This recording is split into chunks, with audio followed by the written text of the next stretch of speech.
जन जन की श्रद्धा एवं आस्था के केंद्र व संगरूर की धरा को तीर्थस्थल बनाने वाले इस जीवन के आधार संगरूर दीक्षित संघ शास्ता शासन प्रभावक पूज्य गुरुदेव श्री सुदर्शन लाल जी महाराज के गण के कोहिनूर रतन धीर वीर गंभीर कवि रतन गुरुदेव श्री सुनील मुनि जी महाराज, प्रवचन धुरंधर श्री वीरेंद्र मुनि जी महाराज व मधुर गायक श्री राम मुनि जी महाराज थाने 3 के चरणों में कोटि कोटि नमन। सर्वप्रथम मैं अपने समाज के अग्रणी कर्मठ कार्यकारिणी का हार्दिक आभार प्रकट करता हूँ, जिन्होंने 2007 व 18 की तरह इस साल गुरु सुदर्शन संघ के अनमोल रत्नों का चतुर्मास समय दिलवाया। मैं क्या पूरा संगरूर समाज इनका कृतज्ञ रहेगा। 1996 में गुरुदेव सुदर्शन लाल जी महाराज ने संगरूर में 2 से 2.5 महीने ठहरकर मुझे 8.5 वर्ष की अल्पायु में जैन तब की जन्म कुटी पिलाई। वह 2007 में अचल रोहित गुरुवर ने मेरे जवानी में पैर रखते ही मुझे संभाला व सुसंस्कारों से भरपूर किया। उस जन्म कुटी व सुसंस्कारों ने मुझे 2018 व 22 के चमासों में पहले श्री अजित मुनि जी अब सुनील मुनि जी का कृपा पात्र बनाया। गुरुदेव, मैं समय शायद थोड़ा ज्यादा ले लूं, पर 4 महीने हमने आपको सुना, अब आप हमारी सुनो। इसी साल 1 तारीख 8 जो जुलाई मास में आई थी, उस दिन मन में बड़ा चाह था कि अगले दिन 9 तारीख को चातुर्मास के लिए गुरुदेव का स्थानिक प्रवेश होगा। इतनी खुशी थी कि 4 महीने के लिए गुरुदेव मेरे हो गए, पर ये 4 महीने पता ही नहीं लगा कब बीत गए और नवंबर मास की 8 तारीख आ गई, जिसके बारे में सोचकर दिल में कंपकपी सी है कि कल गुरुदेव हमारा ये आंगन सुना कर हमको छोड़कर बिहार कर देंगे। आज का ये दिवस हम बधाई व विदाई रूप में मना रहे हैं। इन दोनों शब्द विदाई और विदाई का उच्चारण भला एक सा है, परंतु दोनों शब्दों की परिभाषा अलग है। इन दोनों शब्दों को बोलते ही चेहरे के हाव भाव एकदम अलग हो जाते हैं।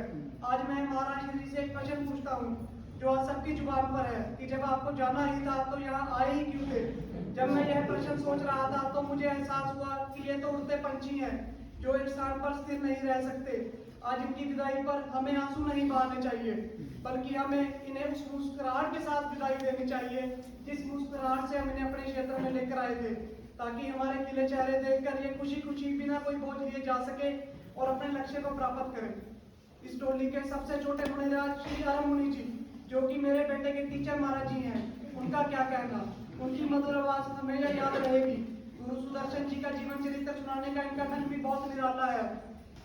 इनकी मेरे बेटे अरुण पर विशेष कृपा रही। चतुर्मास शुरू में ये संतों को वंदना तो दूर स्थान आने के लिए भी तैयार नहीं होता था। पता नहीं अरुण मुनि जी ने इस पर क्या जादू किया। अब तो विधि सहित वंदना में कुछ पाठ भी सीख गया है और गुरु जी के साथ शाम की गोचरी में भी जाने लगा है। अरुण मुनि जी अरुण को मूंछों वाला काका कहकर बुलाते थे। आपसे यही निवेदन है कि इससे पहले अरुण के घड़ी गाड़ी आए, आप अपना अगला चतुर्मास लेकर संगरूर पधारना। अब इस टोली के दूसरे नंबर वाले संत का नंबर आता है, जिनका नाम है श्री वीरेंद्र मुनि जी महाराज। टोली में इनका नंबर भला ही दूसरा है, पर प्रवचन व व्यवस्था कुशलता में इनका पहला स्थान है। इतने छोटे शिक्षा काल में इतना ज्ञानवान संत होना जैन समाज के लिए बहुत ही गर्व की बात है। वीरेंद्र मुनि जी तो व्याख्यान कला के वीरेंद्र सहवाग है। इनके प्रवचन सुनकर तो सबके मुंह से अशोक जी की तरह एक ही बात निकलती है, क्या बात है, क्या बात है। इनको मैं इनके वैराग्य काल से जानता हूँ। एक दिन जब ये वैरागी थे तो हमारे घर इनका रुकना हुआ, तो रात को मैंने इनसे कहा आओ टीवी देखते हैं, तो ये कहने लगे अब मेरा टीवी का त्याग है। मैंने कहा जब आप घर पर थे तब तो टीवी देखते होगे, तो ये बोले हाँ तब मैं एक सीरियल देखता था कसौटी जिंदगी। उस कसौटी जिंदगी को पीछे छोड़कर आज ये जीवन की कसौटी पर इतना खरे उतर रहे हैं। इनको देखकर हम आश्वस्त हैं कि संघ का भविष्य सुरक्षित हाथों में है। गुरु गुणवान महोत्सव की तैयारियों में मैंने वीरेंद्र मुनि जी की कार्य कुशलता करीब से देखी। इनकी सोच लाजवाब है। उस फंक्शन की सफलता का श्रेय मैं काफी हद तक इनको देना चाहूंगा।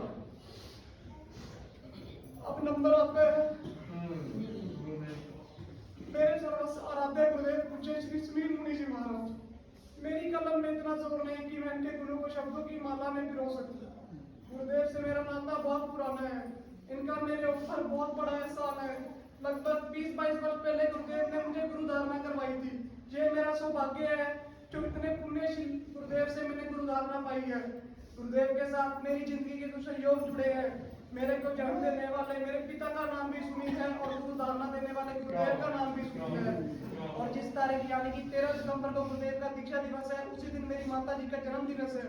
और तो और मेरा बेटा अरुण भी ने पापा वाले महाराज जी कह के बुलाता है। अब इन गुरुदेव के स्टाइल में यही एक वचन के द्वारा तीनों महाराज के प्रति अपने विचार व्यक्त करना चाहूंगा। पधारे हृदय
स्नेह तुमसे पाया बड़े भाई वाला, स्नेह तुमसे पाया, तुम्हें वंदना है, तुम्हें वंदना है, तुम्हें वंदना है, तुम्हें वंदना है।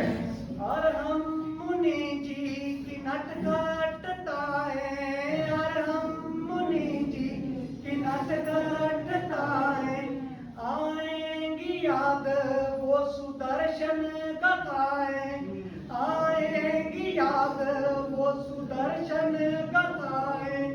सेवा विनय का तुम हो जी संगम, सेवा विनय का तुम हो जी संगम, तुम्हें वंदना है, तुम्हें वंदना है, तुम्हें वंदना है, तुम्हें वंदना है। अगला पैरा जो मैं गाने जा रहा हूँ उसके लिए मुझे संगरूर के हर व्यक्ति का साथ चाहिए ताकि हमारी आवाज पानीपत में विराजमान संघ संचालक जी के पास पहुंचे। सफलतम गया वो सितंबर का फंक्शन, सफलतम गया वो सितंबर का फंक्शन, बनाओ संगरूर मुनि सम्मेलन जंक्शन, बनाओ संगरूर मुनि सम्मेलन जंक्शन।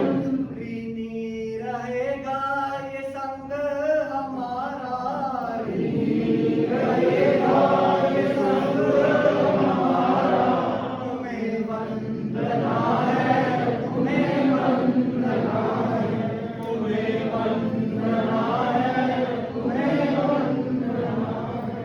चौमास बीता ये एकदम सफल है, चौमास बीता ये एकदम सफल है। बिहार से तेरे हर आंख सजल है, बिहार से तेरे हर आंख सजल है। आशीष पर यूं ही आशीष रखना, आशीष पर यूं ही आशीष रखना। यही अर्पणा है, यही अर्पणा है, तुम्हें अर्पणा है, तुम्हें वंदना है। गुरुवर पधारे हृदय में विराजे, गुरुवर पधारे हृदय में विराजे। इन्हें वंदना है, इन्हें वंदना। मैं कोई ज्यादा अच्छा वक्ता नहीं हूँ, फिर भी प्रयास किया है। अगर मेरे बोलने या आपके संगरूर प्रवास के दौरान मुझसे कोई गलती हुई हो तो मैं सारे समाज के आगे हाथ जोड़कर आपसे क्षमा याचना करता हूँ। कहने को तो और भी बहुत बातें हैं मगर गुरुदेव जी आपकी इजाजत नहीं दे रही है, दिल भरा आ रहा है। अंत में गुरुदेव आपसे निवेदन है कि आप गुरुदेवों के क्षेत्र में मुझ पर अपना कृपा में दृष्टि यूं ही बनाए रखना।